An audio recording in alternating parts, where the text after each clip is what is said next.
Welcome to the Learning Pines YouTube. We hope this video helps. You begin by verifying Xatab version and making a backup of its configuration. This protects you if something goes wrong.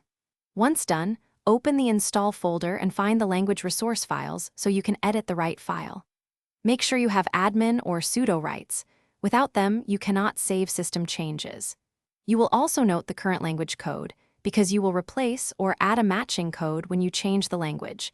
This keeps settings consistent. You now modify the language resource. Open the target JSON or PO file and replace values while preserving keys and syntax. This avoids parse errors.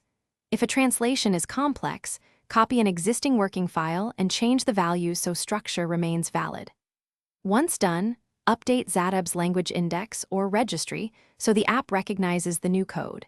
This step tells the program where to find the translations. Make sure to save and validate the file format to prevent loading failures.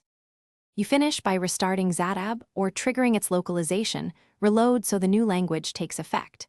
Then test core screens and common workflows to verify translations display correctly and that UI layout tolerates longer strings. This prevents runtime surprises. If you find missing strings or errors, restore your backup and inspect the modified file for syntax mistakes or incorrect language codes. Then re-register and reload.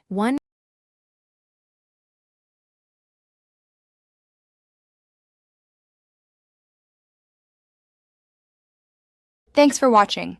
Consider subscribing if we helped you.